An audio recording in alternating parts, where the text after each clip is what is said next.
Bueno, bienvenidos todos y todas, estudiantes de bachiller, los profesionales que nos acompañan hoy día. Estamos bien contentos porque iniciamos un nuevo año de encuentros bachiller, que esto ocurre todos los jueves o por lo menos semanalmente. Buscamos un día para encontrarnos y hacer estas actividades que son complementarias, ¿cierto?, a sus actividades académicas tradicionales, que son los cursos y cada una de sus electivos disciplinares.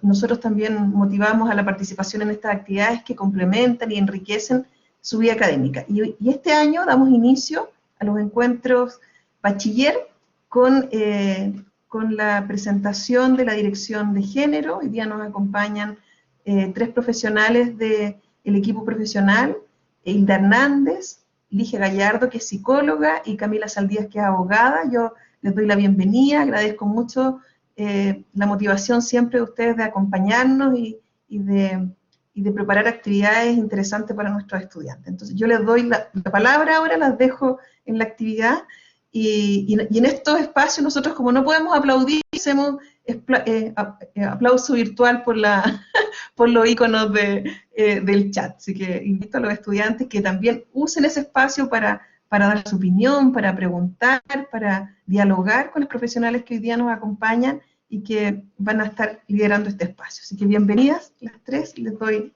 la palabra. Muchas gracias, María Verónica. Bienvenidas a todas, a todos. Como mencionaba María Verónica, somos el equipo de la Dirección de Género de la Universidad Católica de Temuco, una dirección que recientemente se formó y que estamos levantando políticas en torno a las problemáticas de género dentro de la universidad. Así que esta instancia es para presentarles parte de las temáticas que nosotras abordamos y así también presentarles en parte lo que es el protocolo de actuación frente a casos de violencia de género, ¿ya?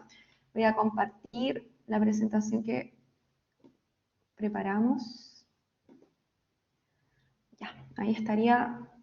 Bueno, este taller quisimos prepararlo con harto cariño, entendiendo de que ustedes están recién ingresando, ¿cierto?, a la vida universitaria. Entonces lo pensamos desde ese modo, ¿cierto? ¿Cómo sería una vida universitaria también libre de violencias de género? Hoy día que problematizamos en torno a eso, que nos hacemos cargo de distintas situaciones que se han venido dando a lo largo del tiempo, y que ustedes también como generaciones ya no tienen tan naturalizadas como hace algunos años atrás, ¿cierto? Se ha venido haciendo harto trabajo en los últimos años gracias al movimiento feminista, ¿cierto? Gracias a las movilizaciones, gracias a los movimientos de mujeres que han instalado y han sacado las problemáticas de género del ámbito privado, ¿cierto? Cosas que antes eran tabú, que no se hablaban, que eran incómodas de hablar. Hoy día es importante mencionarlas, hablarlas, problematizarlas, sobre todo en espacios formativos como lo es la universidad. ¿Ya? Así que, aquí sí, ya. Ay, me pasé, ahí está. Bueno, la vida universitaria, ¿cómo la imaginábamos, cierto? Muchos de ustedes tienen esta experiencia recién, ¿cierto? Es una experiencia nueva, que implica un montón de nuevos procesos, de desafíos personales, ¿cierto? Y todos solíamos pensarla de un modo distinto, hasta que llegó la pandemia, ¿cierto? Que nos lleva un poco a hacer uso de estas tecnologías, a ocupar estas plataformas, a apropiarnos de las plataformas virtuales también, ¿no? Para crear otro tipo de vida universitaria. Eso que antes generalmente se hacía, de socializar cara a cara, ¿cierto? De que existían otros espacios de socialización, conocer, saber con quién tenía uno más fiato para hacer un grupo, un trabajo, ¿cierto? Hoy día tenemos que echar mano a estas plataformas, lo que no deja de ser, en lo concreto, vida universitaria también, pero empieza a difuminar un poco más los espacios, ¿cierto? A ver límites un poco más difusos, y por lo mismo es importante hablar de la violencia de género. Entonces, dentro de lo que nosotros y nosotras pensamos como universidad, ¿cierto?, hay un saco grande lleno de expectativas propias de uno, ¿cierto?, o externas de nuestra familia, de hacia qué carrera nos vamos a dirigir, qué vamos a elegir, qué cosas nos gustan más, ¿cierto? Desafíos personales, nuevos aprendizajes, quizás cosas que jamás en la formación, ¿cierto? En nuestra formación, por ejemplo, en la escuela, en el liceo, se había tocado. Este es el espacio, aquí se problematiza sobre cosas, ¿cierto? Una apertura a nuevas experiencias, socialización y nuevas redes de amigos, ¿cierto? Personas que probablemente uno se vincule y de ahí en adelante forme una amistad o redes de trabajo, ¿cierto? Y también el marco de la independencia, que es lo que hace completamente distinta a la universidad del colegio. Aquí todo se mueve a través del pulso personal. Si uno no se organiza, si uno no pone cabeza, no pone tiempo, energía en las demandas académicas que nos va a pedir la universidad, nos van a exigir desde la universidad, poco y nada se va a avanzar. Entonces también hay que hacer todo un trabajo de independencia, ¿cierto?, de autonomía. Y como les mencionaba, claro, hoy día tenemos un contexto distinto en que en suma también a la carga académica tenemos este contexto pandémico mundial, ¿cierto? Una crisis social y sanitaria que nos tiene replegados en nuestras casas, ¿cierto? En donde se suman un montón de otros factores, estresores aparte de la carga académica, que tienen que ver con el encierro, ¿cierto? Las incertidumbres que existen también de cómo va a continuar esto, de la carga mental que significa el no poder salir, ¿cierto?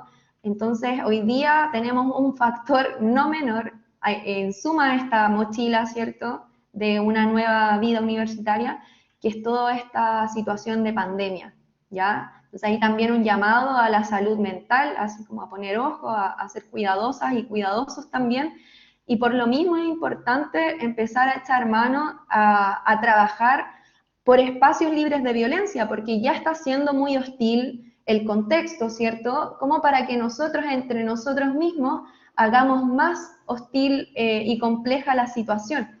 Por lo mismo, trabajar en espacios libres de violencia, en este caso, ustedes como estudiantes de primer año en el espacio de bachiller, ¿cierto?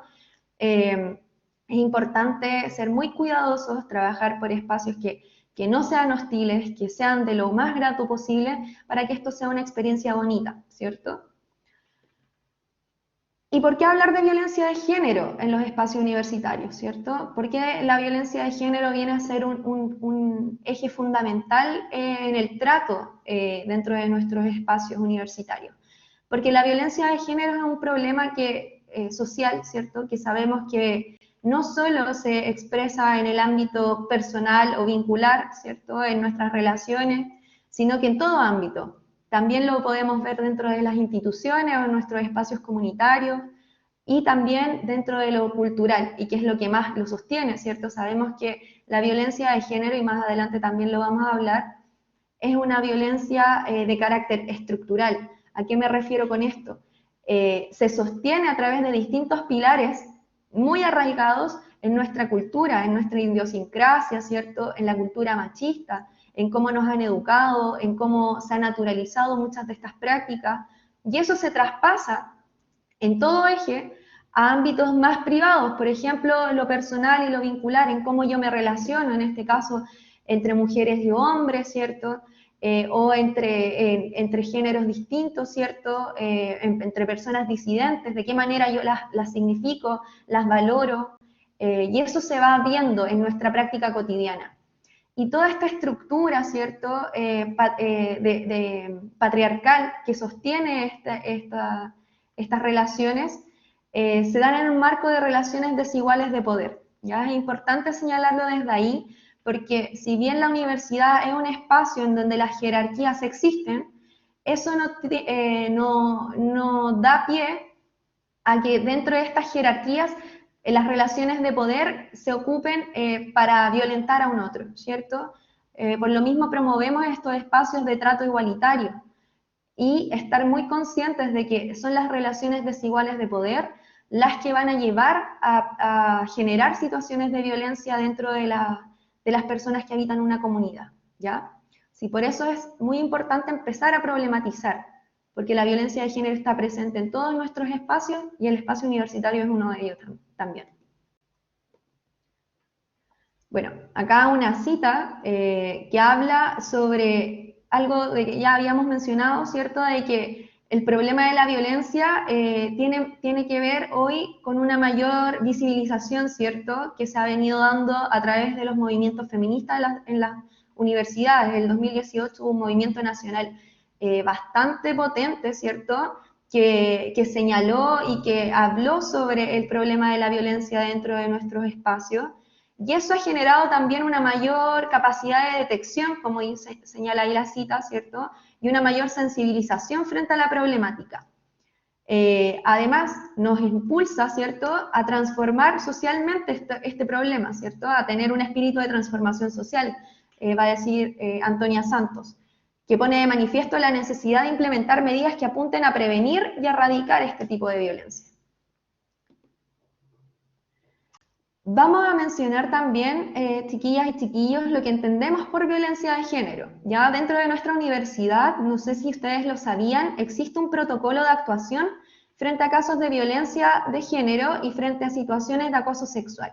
La universidad ha trabajado bastante en esto, nosotras como dirección también, ¿ya? En dar una respuesta a esto que no existía antes, ¿cierto? No existían respuestas para las personas afectadas, para las víctimas de violencia de género en nuestro espacio educativo.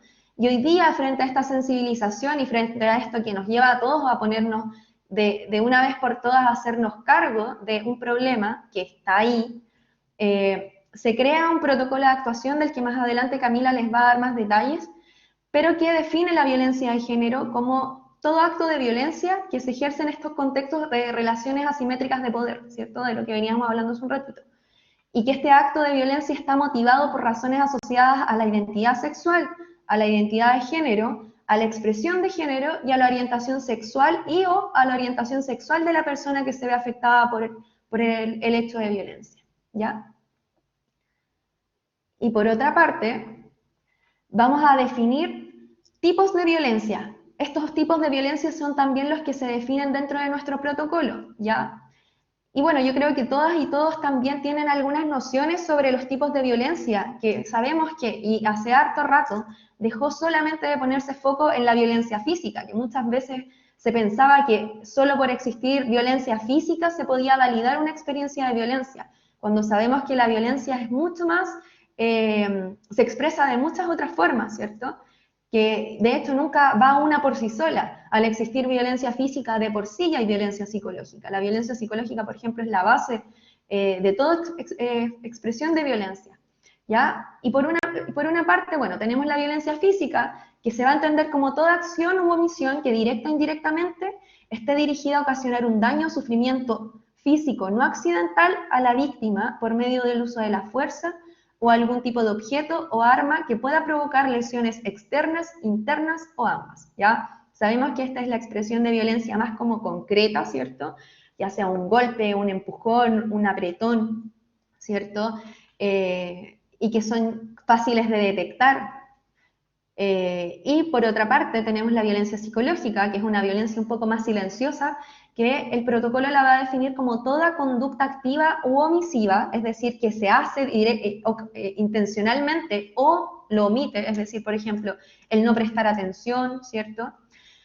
Que inflige o intenta infligir daño a la autoestima, a la identidad o al desarrollo integral de esta persona, de la persona que se ve afectada, ¿ya? Por otra parte, vamos a tener la conceptualización de violencia sexual. Y esta se va a entender como toda conducta que por medio de la fuerza física, coerción o intimidación psicológica amenace o vulnera el derecho a decidir voluntaria y libremente sobre la sexualidad de la persona afectada. Y asimismo, dentro de la violencia sexual tenemos una expresión de violencia sexual, como lo es el acoso sexual, ¿ya? Y que son todos esos actos de connotación sexual que no son consentidos por la persona que se ve afectada, ¿ya? Que se ejercen de manera implícita o explícita y que hacen referencia a las características físicas, al cuerpo, a la sexualidad o a la intimidad de una persona, ¿ya? Y que va a ir generando malestar y efectos negativos tanto físicos como psicológicos en la persona quien los recibe, ya sea miradas lascivas, intimidación, ¿cierto? Hostigamiento, cualquier situación de acoso. Y por otra parte, y no menos importante, una violencia que es bastante difícil de identificar, que es la violencia simbólica. ¿Y por qué es difícil? Porque se ha mermado y se ha instaurado en nuestro cotidiano a través de cosas que nosotros tenemos muy internalizado, ¿cierto?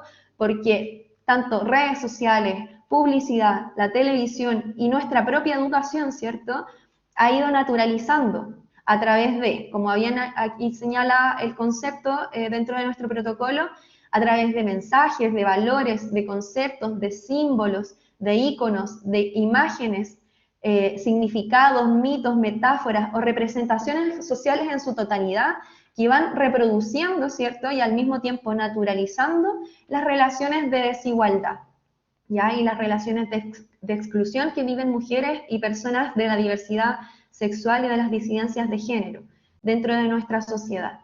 Entonces, todos esos chistes, todas esas cosas que generalmente uno como que te incomodan, pero uno no sabe cómo tomarlas o cómo señalarlas, generalmente son violencia simbólica, porque a la base de ese tipo de violencia existe efectivamente sexismo, machismo, xenofobia muchas veces, ¿cierto? Los discursos de odio que se permean bastante en este tipo de violencia, y es importante saber identificarlos. Bueno, hay algunas imágenes, ¿cierto?, de ciertos tipos de violencia, cómo va causando afectación, sobre todo, y cuando se habla de violencia de género, sabemos que existe violencia también y que no podemos negar de que existe violencia hacia los hombres, pero las cifras nos han dicho históricamente que la direccionalidad de la violencia, es decir, que quienes ejercen la violencia son generalmente hombres, y quienes se violentan, porque incluso a veces, bueno, muchas veces nos han dicho, pero ¿qué pasa quizás también con los hombres que también mueren en contextos violentos? Sí, generalmente son hombres que matan a otros hombres. Entonces, las cifras siempre indican que las personas que son víctimas han sido siempre mujeres, ¿ya? En el caso de la violencia contra la mujer, ¿ya? Y que existe un mínimo de denuncias de violencias dentro del contexto de pareja de hombres hacia, o sea, de hombres denunciando a una mujer, por ejemplo, dentro de los espacios judiciales. Pero es abismal las cifras de distinción, y eso habla de que es un problema social, de que no existe la violencia por sí sola, sino de que también existe esta gran esta otra arista, ¿cierto?, que es la violencia de género. Y ya vamos a empezar a problematizar por qué también, ¿cierto? Aquí quise mencionar, porque generalmente, y ustedes lo van a escuchar bastante, o si es que ya no lo han escuchado, que se habla del círculo de la violencia, ¿ya? ¿Qué es lo que pasa cuando una persona vive violencia? Y generalmente el foco, ¿cierto?, se pone en que la persona no puede salir, ¿cierto?, en las afectaciones psicológicas que la persona tiene, y es siempre el foco ahí directamente a la persona que se ve afectada por la situación de violencia. Pero este es un ciclo bastante interesante y distinto al círculo de la violencia, que es el círculo de normalización de la violencia, y que traslada el foco desde la víctima a nosotros, a qué hacemos nosotros como sociedad. Entonces podemos ver que inicialmente partimos ahí en el cuadrito arriba, donde dice cultura, ¿cierto? La cultura permeada por todo esto que nosotros veníamos hablando hace un ratito, las ideas preconcebidas, las violencias simbólicas, ¿cierto? Y todo este orden que se genera va causando una sensación de normalidad, y esta normalidad se transfiere a través de roles que mujeres y hombres deben cumplir, ¿cierto? Por ejemplo, mujeres que generalmente tienen que estar en el espacio privado, dedicarse a la casa, dedicarse a la crianza, dedicarse a ser madres, dedicarse a carreras que tienen que ver más con el cuidado, ¿cierto? Por eso no es coincidencia de que existan carreras universitarias que estén mayormente feminizadas, como por ejemplo la psicología, la enfermería, las pedagogías, ¿cierto? Educadoras de párvulos, generalmente así como suelen ser carreras muy feminizadas, ¿cierto? Mientras que por otra parte tenemos, por ejemplo, carreras masculinizadas que tienen que ver, por ejemplo, con el manejo de recursos, todas las ingenierías, derechos, ¿cierto? Que ahí no es coincidencia que tengan que ver con carreras que tienen más relaciones como de poder, ¿cierto? Y allá vamos a apuntar más adelante sobre los tipos de masculinidad, ¿cierto?, que ubican a los hombres en una posición dentro de esta estructura social y a las mujeres, por otra parte, en otra, y que tiene que ver como el espacio privado, se les designa a las mujeres, ¿cierto? y el espacio público y el poder y las decisiones a los hombres. ¿Ya? Entonces tenemos estos roles impuestos por la cultura, el orden y la normalidad, y cuando esto genera una desviación, es decir, una mujer que decide, por ejemplo, no ser madre, o un hombre que se quiere dedicar, por ejemplo, a una carrera que generalmente es feminizada, se busca la corrección nuevamente para volver al orden, ¿ya? Pero ¿qué hacemos? Si no existe una crítica real, ¿cierto? Es decir, una crítica sobre cómo estas violencias van generando, ¿cierto? O nuevamente caemos en estas justificaciones, no es que la víctima se mantiene ahí porque ella no quiere salir, o no es que el agresor es así porque él cuando chiquitito vio mucha violencia, entonces él generalmente es violento, ¿cierto? Y se crean estas justificaciones. ¿Qué es lo que generamos como sociedad? Mayor impunidad y mayor invisibilidad, ¿cierto? Se sigue invisibilizando, se sigue manteniendo la impunidad y por lo mismo no existe una sanción y no cambian las circunstancias, no se genera impacto social y la cultura sigue siendo una cultura machista. Entonces, me parece muy interesante que problematicemos también desde esta arista, desde estos lentes, ¿ya? Que generalmente suele pensarse que el problema de la violencia es un problema de la víctima que no quiere ver o del agresor que simplemente agrede, cuando sabemos que esto también es un problema cultural, ¿ya? Y vamos a mencionar también que la violencia de género es estructural. Bueno, hace un ratito ya les adelantaba esto del concepto del carácter estructural de la violencia, ¿ya? Y tiene que ver con que la violencia de género es relacional, se va generando en nuestras relaciones humanas, nuestras relaciones cotidianas. Y eso va permeando y va generando esta estructura, ¿cierto? Y se va produciendo daño a quien la recibe, a las personas que son víctimas de estas violencias.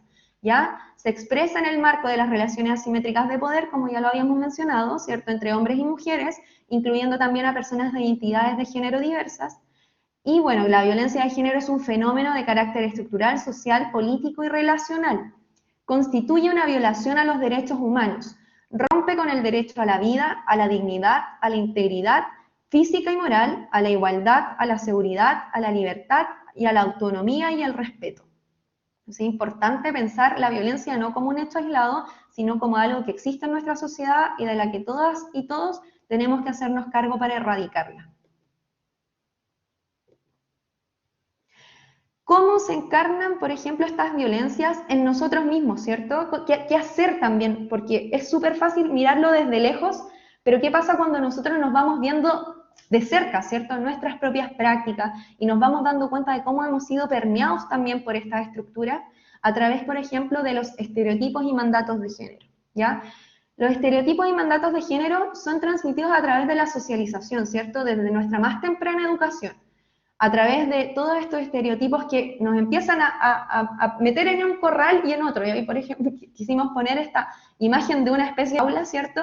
Porque al final nos van limitando nuestra naturaleza humana, nuestras posibilidades de ser, a través de creencias rígidas y prejuicios que se tienen, ¿cierto? No, es que las mujeres están todas locas, las mujeres suelen ser así más sensibles, por eso lloran por todo. Entonces, ¿qué estás creando con eso?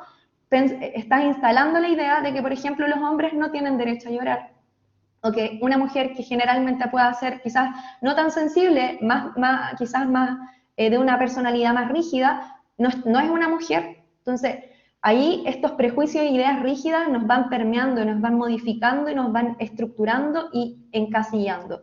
Por otra parte, todos estos estereotipos que tienen que ver con lo mismo, con estas ideas de lo que se piensa que es sobre ser mujer o sobre ser hombre. Los mandatos y roles de género, que ya lo había mencionado, sobre estas tareas, estas mochilas con las que cargamos todas y todos, ¿cierto? Sobre qué es lo que debiese ser un buen hombre y sobre qué es lo que debiese ser una buena mujer, ¿cierto? ¿Cuántas veces hemos escuchado esto de que, oye, ponte los pantalones?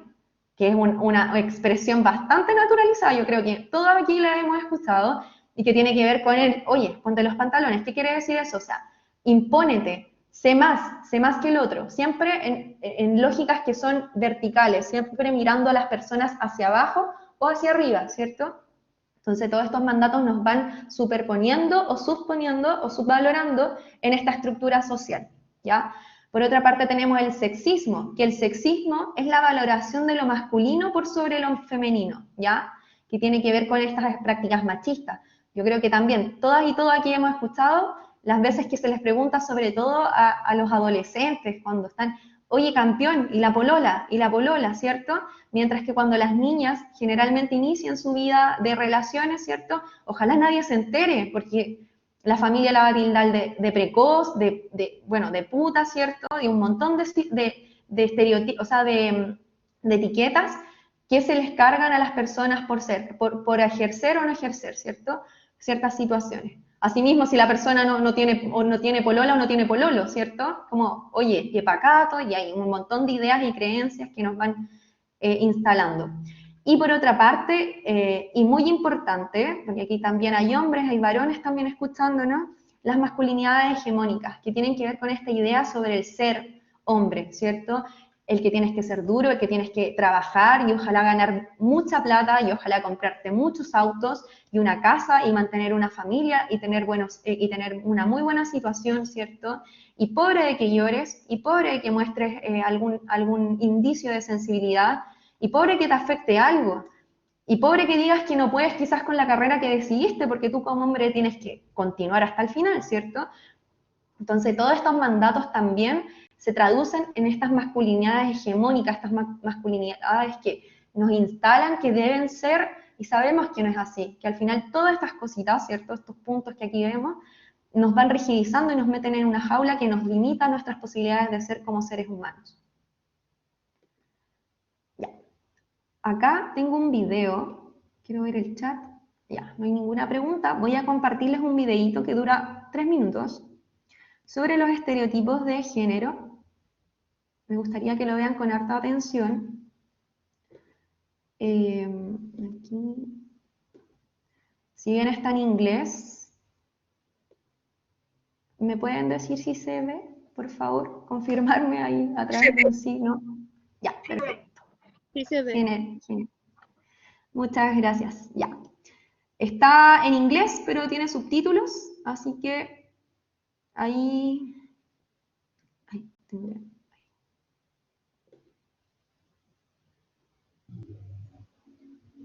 Ligia, aprieta ocultar.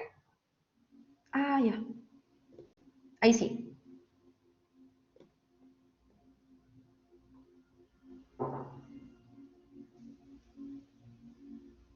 Pink or blue? ¿Está sin sonido, parece? ¿Sí? ¿Se escuchaba o no? Empezó tarde el audio, pero sí se alcanzó a escuchar. ¿Sí se escuchaba? Ya, ya, perfecto. Pink or blue? Pink or blue? Go. Baby grows for blue with robots on. Baby grows for pink, no robots on. Baby grows for pink with flowers on. Baby grows for blue, no flowers on. Little pink picks a daisy chain. Great. Little blue picks a daisy chain. Game. Little blue climbs a tree. Strong boy. Little pink climbs a tree. Tomboy. Pink falls down. Pink is given more hugs. Pink tears are loud. Blue tears must man up. Grow some bollocks. Toughen up. Don't be such a girl, Blue.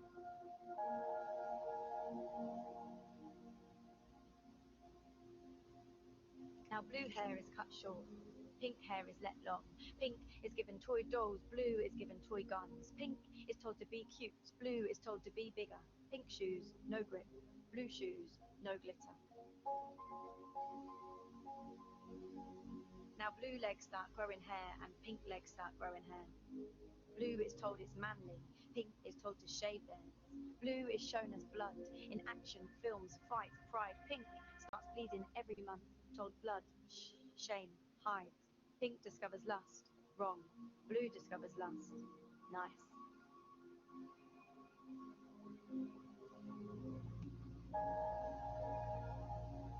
Now blue is called a player, but pink is called a sket. Pink is told they glow, but blue is told they sweat. Blue is told they wank. Pink is told they sin. Or blue is called a pussy. Pink is called a bitch. Now pink is told to be a lady. Do not spit, swear, smell. Blue is told to be a man. Do not cry or ask for help. Blue is told to man up. Pink is told to make up. Blue is told to stay strong. Pink is told to stay young. Blue is told to get rich. Pink is told to want kids. Blue is told they mansplain. Pink is told they gossip. Blue is told they're bosses. Pink is told they're bossy. Blue is given breakdowns. Pink is given Botox. Cunnilingus is censored more than rape scenes or blowjobs. Blue is told this makes a man. Pink is told this makes a girl. Babies born in naked flesh. Welcome to the world.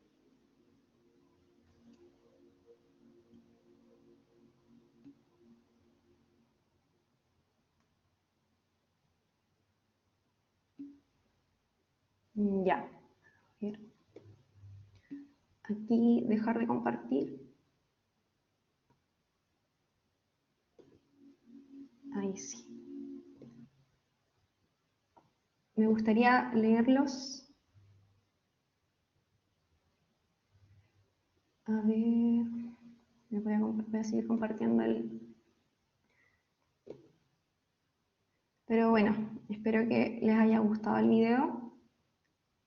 Vamos acá.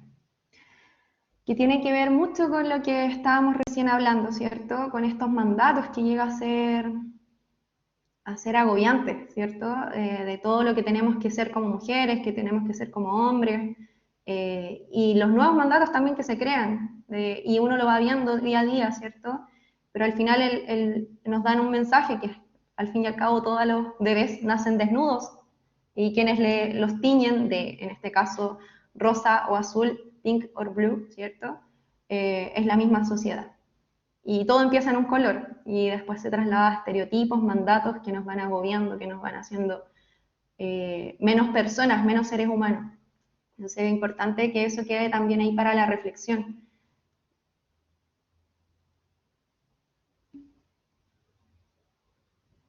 Bueno, ahí estaba leyendo el chat. Bueno, al final igual vamos a tener un espacio también, si es que quieren compartir sus reflexiones.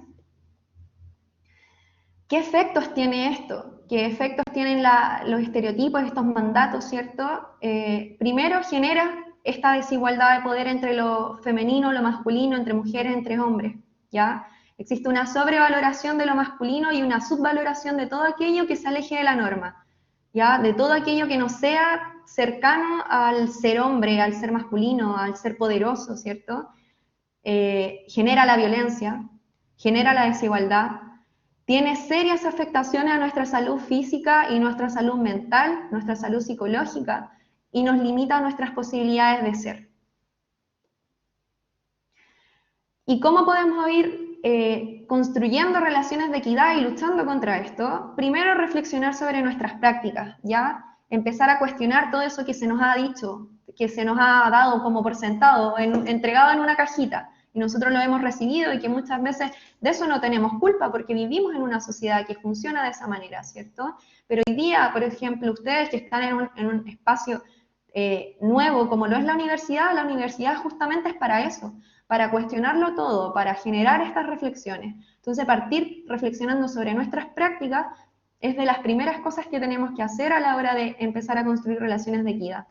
¿Ya? Reconocer y valorar la diversidad también, saber que las otras personas que nos rodean no van a ser iguales a mí, no van a ser iguales quizás a todas esas personas con las que yo me he rodeado toda mi vida en el colegio, ¿cierto? A mi familia, que todos tenemos historias, subjetividades distintas, y lo distinto no nos hace enemigos, al contrario, tenemos que valorar esa diversidad, empaparnos de esa diversidad y reconocerla.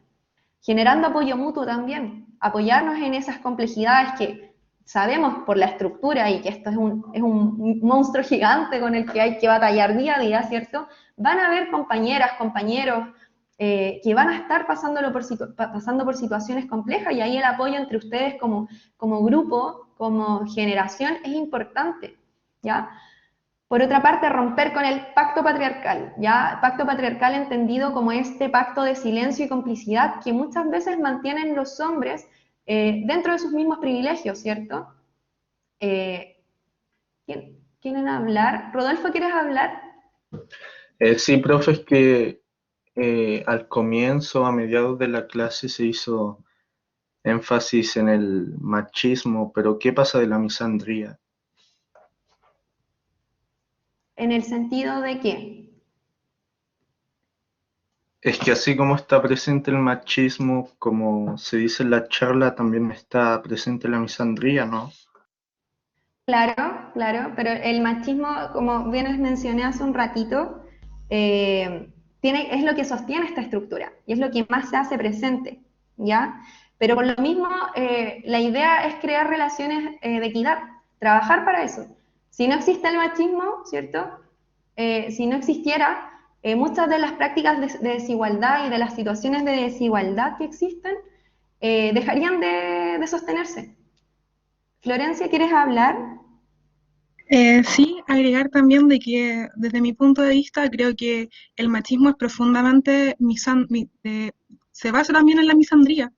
El Claro, machismo afecta tanto a hombres como a mujeres y más que nada igual afecta mucho a los hombres, los limita, les cuarta su expresividad, su expansión vital y los obliga a enmarcarse dentro de todos estos mandatos de género que finalmente terminan por muchas veces destruyéndolos. Por algo los hombres claro. presentan muchas más enfermedades arteriales, depresión alta, porque se autoexigen mucho, porque no expresan sus sentimientos. Claro. Eso. Gracias, Florencia. Sí, porque esto no tiene que ver con odiar uno al otro, sino que tiene que ver justamente con el romper estas lógicas de odio, ¿cierto? Y no es lo mismo, y que, por ejemplo, construir relaciones de equidad o hablar sobre género, no estamos hablando como que estuviese a la par con el machismo, que el machismo, ¿cierto? Sino que, como bien mencionaba Florencia, no existe lo uno sin lo otro. Entonces es importante a que al avanzar en esto se rompan estas lógicas de odio, se rompan estas lógicas de antagonismo, ¿cierto? Porque aquí no se trata de polos, al contrario, se trata de borrar todo aquello que sea en lógicas de uno o dos, blanco o gris, ¿cierto? Sino que demos espacio a lo que es lo humano, lo diverso que es lo humano, lo diverso que podemos llegar a ser, ¿cierto?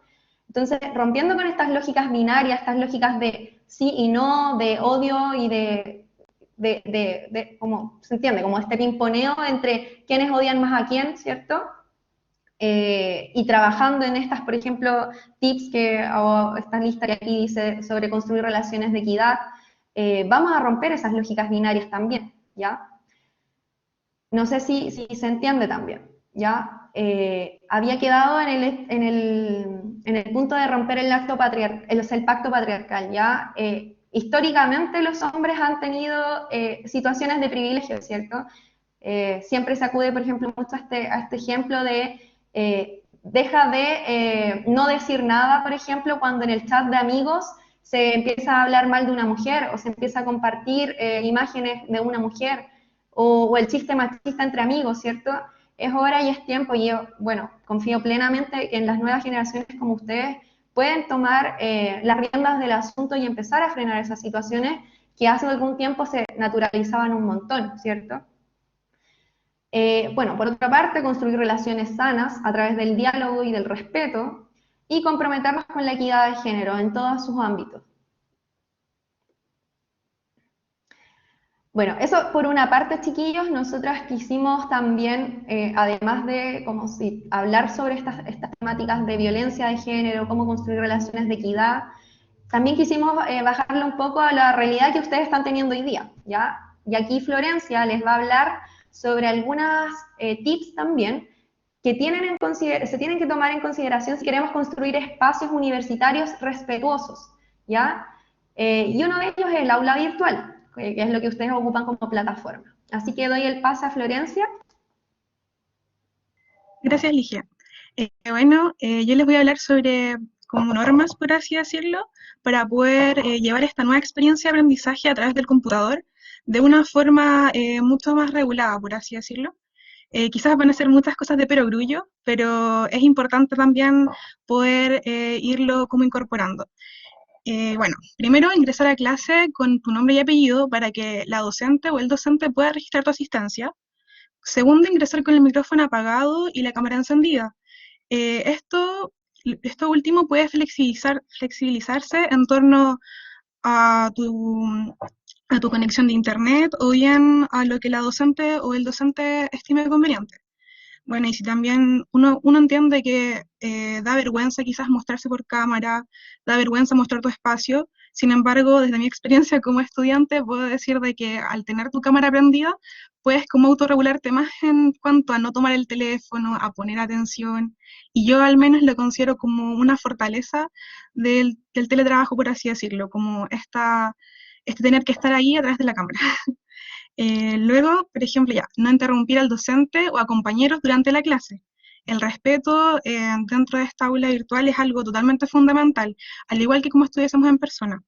Respetar los turnos de habla, alzar la mano o pedir la palabra por el chat. Respetar los tiempos destinados por la profesora o el profesor en cada actividad. Esto igual es importante debido a que como estamos desde la casa, el tiempo que ocupamos para las clases generalmente es asincrónico y requiere que uno pueda disponer de ese tiempo para la actividad. Durante la clase se tiene que utilizar un lenguaje adecuado y respetuoso, tanto para comunicarnos entre nosotros o con nuestros profesores. Se debe compartir la pantalla de la clase solo si la profesora lo solicita.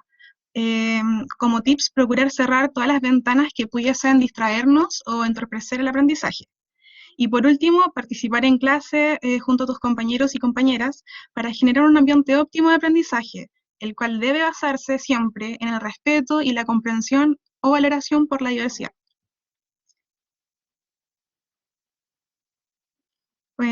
Respecto a recomendaciones de autocuidado, como primera recomendación, que a mí me ha servido bastante, es buscar un espacio ordenado y cómodo para que puedas realizar tus clases virtuales o estudiar. Es importante que este espacio pueda ser diferente al lugar donde descansas o te alimentas. Esto más que nada porque tu cerebro necesita como un poquito de estructura y al ya no ir al lugar físico para estudiar y ya estar en tu casa haciendo absolutamente todo, tu cerebro como que no diferencia muy bien los espacios de descanso como de trabajo, por lo que una forma de ayudarlo es poder destinar un espacio para el estudio y otros para descansar o alimentarse. También el dormir el tiempo necesario, alimentarse de forma adecuada y ejercitarse físicamente son factores esenciales para poder rendir de forma óptima académicamente. Y también como recomendación desde mi propia experiencia, puedo decir de que yo no soy alguien que le guste mucho ejercitarse, pero realmente me ayuda bastante cuando tenía que estudiar y realmente como que te activa. Ahora, planificarse y organizar los tiempos también es algo clave, o sea, tener una agenda con lo que tú tienes que hacer por día, o tener un planner puede ayudar bastante y puede ayudar a que el trabajo sea mucho más eficaz. El tiempo de ocio es esencial para poder relajarte y despejar tu mente. Es ideal que puedas destinar un pequeño tiempo para esto. Yo sé que es difícil poder hacerlo porque de repente desde la casa como que todo el tiempo es de ocio, todo el tiempo es relajo y cuesta como poder trabajar y destinar tiempos para esto, pero es importante poder organizarse. Por otro lado, si te sientes agobiado o agobiada, no dudes en pedir ayuda, ya sea a tus compañeros, a tus familiares o a tus profesores. Más adelante Camila nos mencionará distintas formas de poder abordar quizás alguna problemática de violencia de género y a quién recurrir o con quién contactarte. Eso. Gracias, Florencia. Claro, es importante también tener esos tips para poder hacer más llevadera esta nueva vida universitaria a la que ustedes también están ingresando.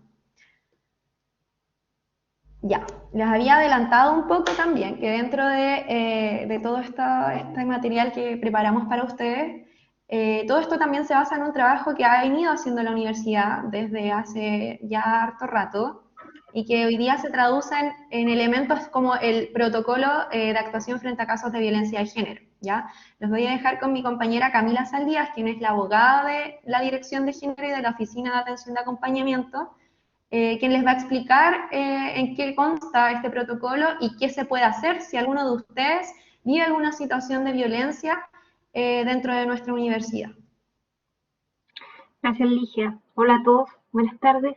Bueno, ya me presentaron y la idea desde mi parte es contarles en términos generales, también por honor al tiempo y como es todo un procedimiento del protocolo, qué hacer si ustedes son más adelante lo vamos a ver, pero qué hacer si ustedes toman conocimiento de casos de violencia de género dentro de la universidad o bien son afectados por esto, ¿ya?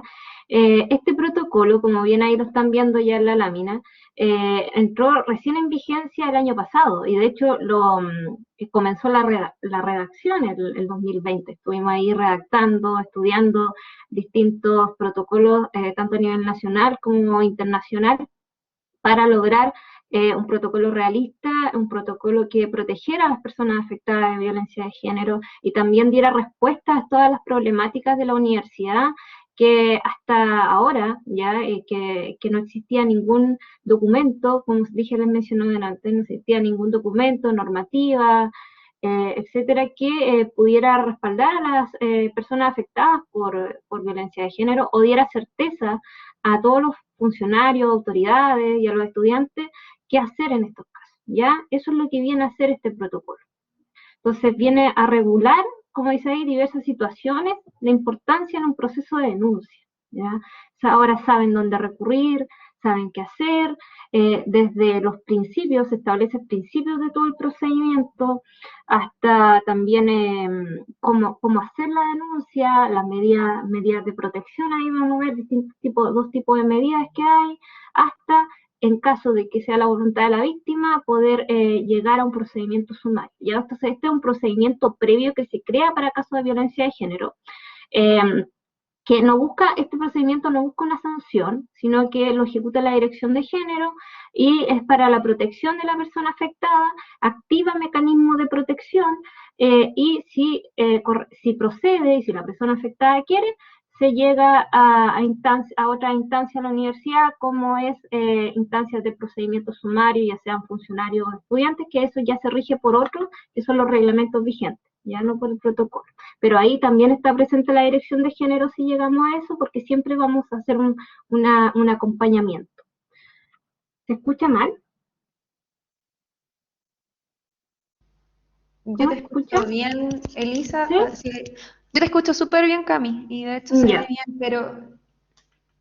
A lo mejor un tema de internet. Sí, puede ser internet, Elisa. Sí. Sigamos nomás. ¿Yo lo corro? ¿Se puede correr acá, no? ¿Quién te lo va a avanzar? Ya. Ya, ahí está. Ya, como les mencionaba, este es un procedimiento que abarca mucho más, ¿ya? Pero para eso necesitaríamos una sesión completa para eso, que podemos tener obviamente con bachiller, una charla o taller enfocado netamente en todos los pasos del protocolo para que ustedes se enteren, que sería muy bueno, que lo estamos haciendo con varias secciones de la universidad y esperamos mejor hacerla con todas, obviamente. Pero para que ustedes tengan la primera pincelada de esto y sepan qué hacer, ¿ya? Tienen esto acá, ¿ya? ¿Qué hacer si tomo conocimiento o soy afectado por una situación de violencia de género? ¿Quién puede denunciar? Puede denunciar tanto la persona afectada por el hecho de violencia, o sea, si a mí me pasó el hecho de violencia, yo puedo denunciar, ¿ya? Y también puede denunciar un tercero, o sea, una persona que no le ocurrió directamente el hecho de violencia, pero tomó conocimiento. Por ejemplo, cuando ustedes se enteran que su compañero fue víctima de violencia, ¿ya? Y cuando hablo de violencia de género, hablo de las definiciones que ya les dio el IGE. Esas definiciones están en el protocolo, y esas, que son bastante amplias, se aplican. Entonces, ustedes tampoco se tienen que hacer un problema ahí como...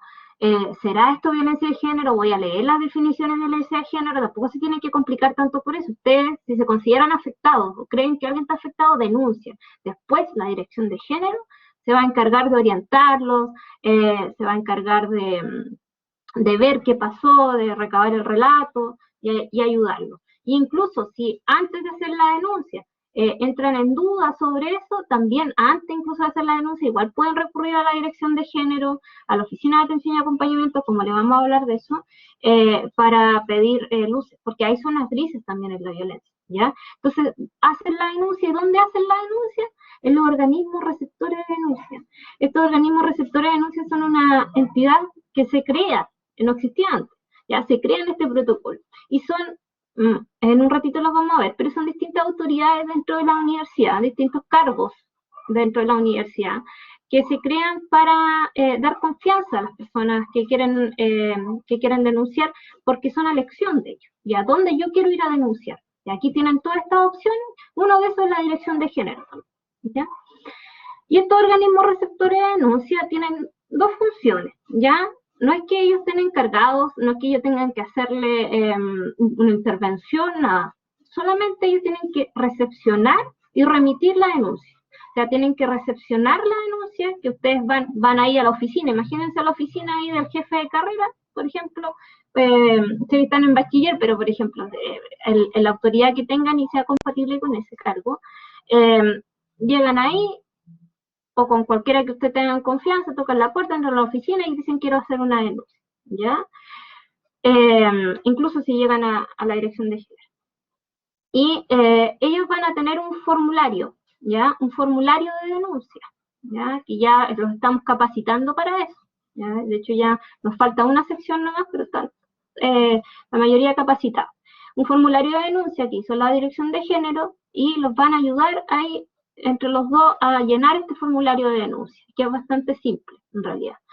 Y es importante que sepan que ningún organismo receptor de denuncia que está señalado en el protocolo puede excusarse de recibir esta denuncia, como se menciona, ¿ya? O sea, no le pueden responder a ustedes, saben que no tengo tiempo, no, mejor que vaya a otra parte, o cualquier argumento que usen, ¿ya? Porque tampoco es tan complejo la situación. Entonces, esas personas tienen que recibirle la denuncia, ¿ya? Porque nosotros sabemos que ya es complejo llegar ahí, es complejo, es difícil hacer una denuncia, ¿ya? Y la otra función es remitir la denuncia, ¿ya? Aquí cuando es un órgano receptor, que no es la dirección de género, obviamente, recibe la denuncia y remite a dónde, a la dirección de género, ¿ya? Y no se tiene que demorar, estos son todos plazos cortos porque tiene que ser ágil, breve este procedimiento por su naturaleza y está todo regulado, ¿ya? Entonces al día siguiente tienen que remitir a la dirección de género, que tampoco es difícil remitir porque lo hacen por correo electrónico, y ahí está también, ellos están capacitados en la forma de remitir con la confidencialidad del proceso, ¿ya? Llega a la dirección de género, y la dirección de género nos hacemos cargo, y especialmente la oficina de atención y acompañamiento, ¿ya? La oficina de atención y acompañamiento está integrada por Lige y por mí, ¿ya?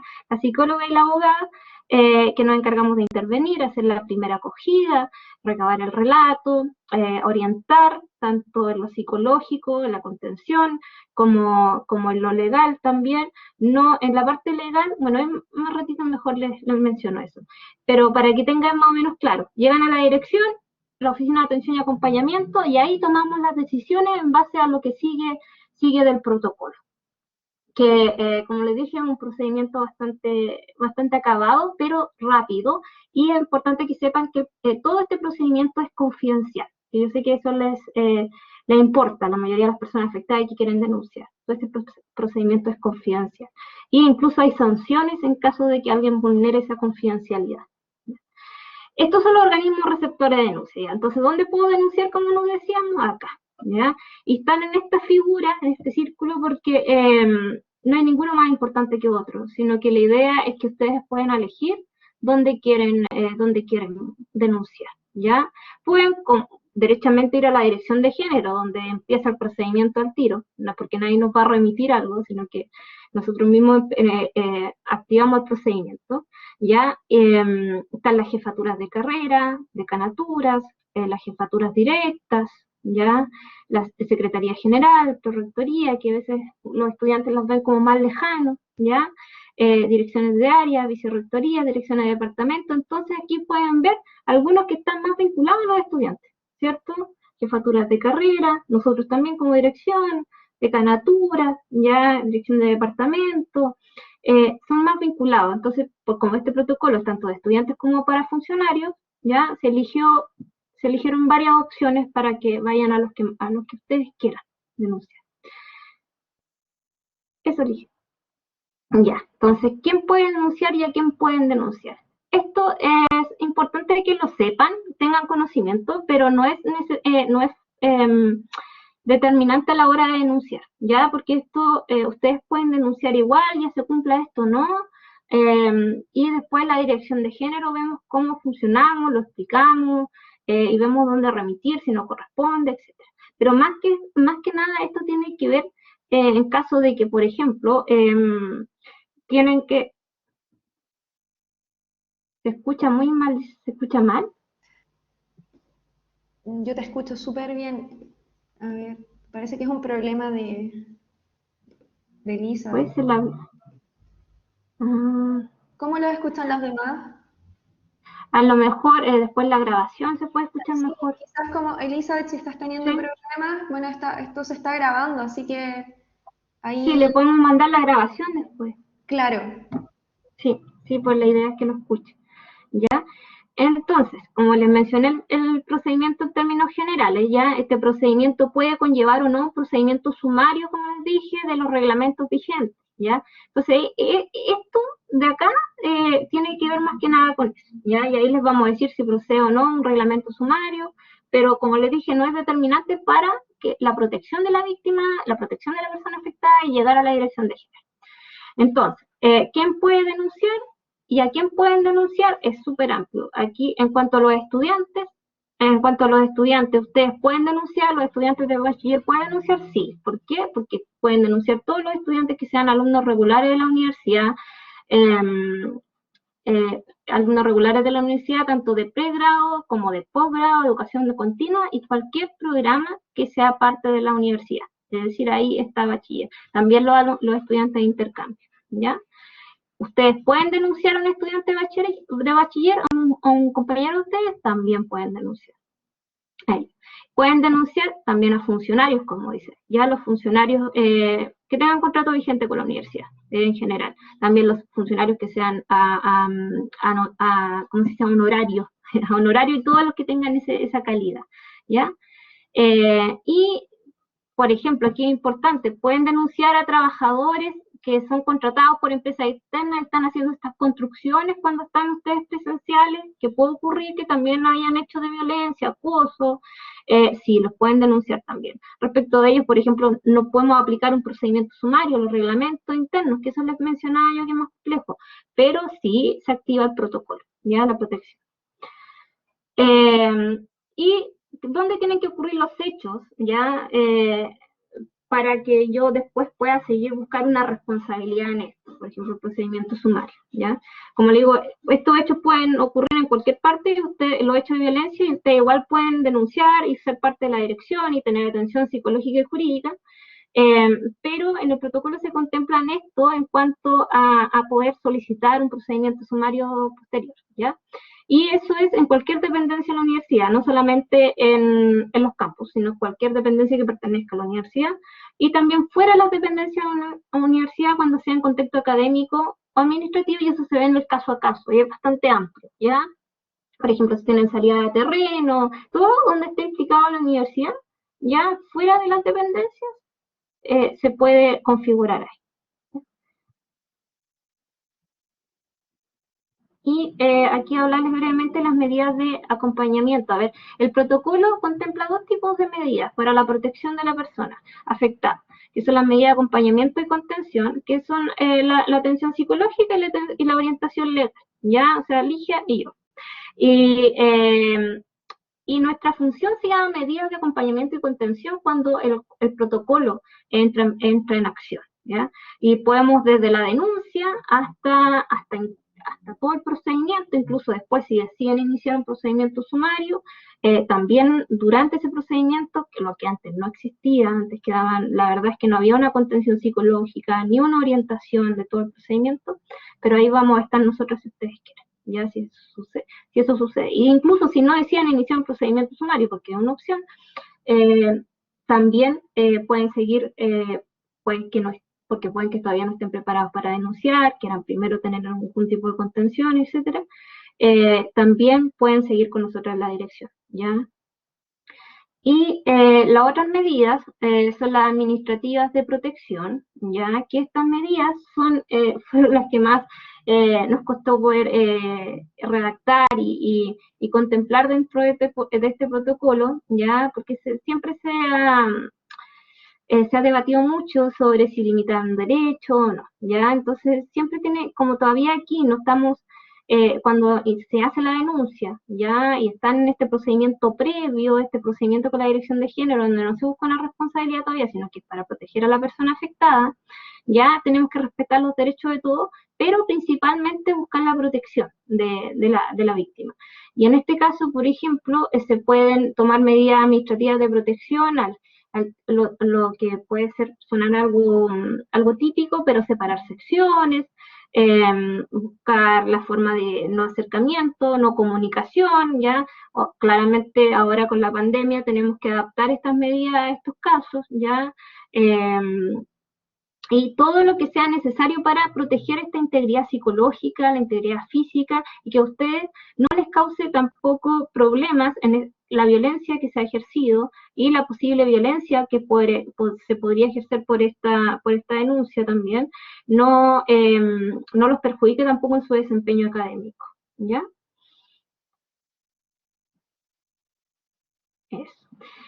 Y ya para ir finalizando, dentro de la dirección de género, ya se la habíamos mencionado, está la Oficina de Atención de Acompañamiento. Esta Oficina de Atención y Acompañamiento tiene tres áreas fundamentales, ¿ya? Nosotros funcionamos con y sin protocolo, o sea, si ustedes hacen denuncia, ahí va a estar la Oficina de Atención y Acompañamiento, pero si no hacen denuncia, siempre pueden también ser parte de la Oficina de Atención y Acompañamiento, ¿ya? La primera parte de la oficina de atención es la atención misma, la psicológica y la jurídica, ¿ya? O psicológica y jurídica, depende de lo que necesiten, ¿ya? Tienen la contención psicológica, Ligia ahí va evaluando todo lo que necesitan y toma acuerdos con ustedes respecto a si necesitan cierto tipo de sesiones, si necesitan una, se ve en el caso a caso, ¿ya? Y la parte legal es orientación. Nosotros no asumimos patrocinio no podemos asumir patrocinio respecto de causa en los tribunales de justicia, pero sí orientamos y derivamos, ¿ya? Ligia también ahí, nos encargamos de la derivación, como se menciona en la lámina, a la institución en que sea respectiva, ¿ya? Si nosotros lo podemos hacer, lo hacemos, y si no, derivamos, pero no derivamos y nos desligamos, sino que hay un seguimiento. Siempre hay un seguimiento, siempre vamos a estar atentos que realmente donde derivamos, lo atiendan y ustedes reciban la atención necesaria. En cuanto a la otra área, la prevención, ya que la prevención es fundamental en la lucha contra la violencia de género y es necesario que esta universidad, después de mucho tiempo, tomara acciones en eso. Así que ya desde el año pasado la Dirección de Género empezó actividades de prevención en talleres, charlas, esta misma es una actividad de prevención. Y también tenemos donde subimos distinto material y tenemos un trabajo arduo de sensibilización respecto a eso. Además, que sepan que con Cernamed se va a hacer, quizás Ligia les puede explicar un poquito más de eso después, se va a capacitar a monitores de violencia de género, ¿no? En este año, ¿ya? Y finalmente la adecuación reglamentaria y otras propuestas que ahí soy parte de la dirección donde más me encargo respecto a eso, que es la redacción, por ejemplo, de este mismo protocolo. Ya ahora estamos con el nombre social de las personas transgénero, para poder regular eso y puedan acceder a su nombre social en los distintos documentos de la universidad y actividades. Vamos a empezar la adecuación también de los procedimientos sumarios, que están bastante ya antiguos y necesitamos que tengan perspectiva de género, entre otras. Eso, Ligia. A ver. Ya, Cami. Gracias. Bueno, esto es solo una pincelada de lo que es el protocolo. Si ustedes más adelante se animan y deciden quizás como que tengamos solo una sesión de protocolo para saber qué hacer en casos de situaciones de violencia, nosotras felices de colaborar con eso. Ya es importante que sepan que en la universidad se están haciendo cosas en torno a comprometernos y a construir equidad de género, ¿cierto? A dar ese espacio que se ha venido negando hace mucho tiempo, pero que hoy día se está implementando a través del esfuerzo de todas y todos en la universidad, ¿ya?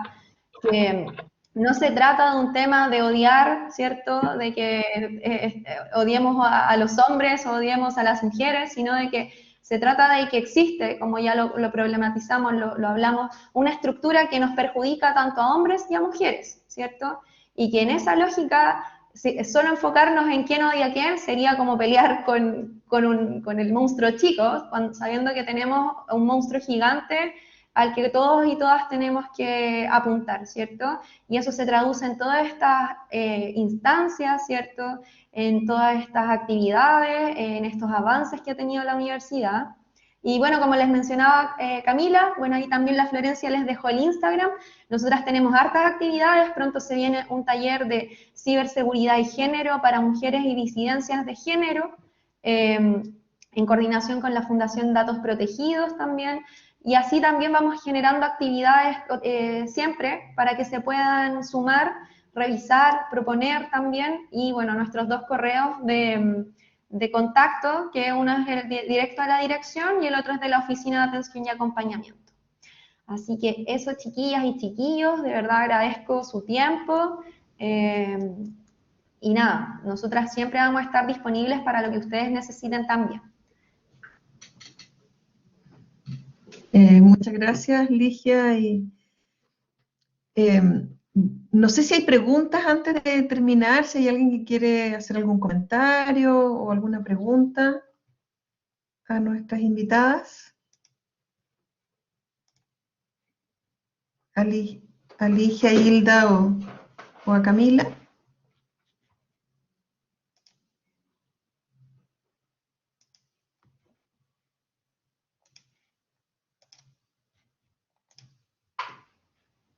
De todas formas, si alguna les queda una duda, alguna sugerencia, lo que sea, reflexión, siéntanse en plena confianza de escribirnos, siempre van a estar abiertas las puertas virtuales, en este caso, para recibir todo aquello que ustedes necesiten transmitirnos, ¿ya? La idea, bueno, como les mencionaba al inicio, la dirección es una dirección nueva, así que nosotros siempre vamos a estar en permanente diálogo con el estudiantado para escucharlos, ¿ya?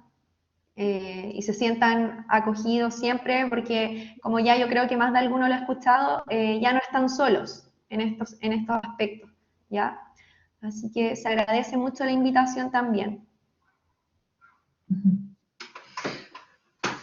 Sí, ahí están comentando en el chat algunas de sus percepciones de la actividad.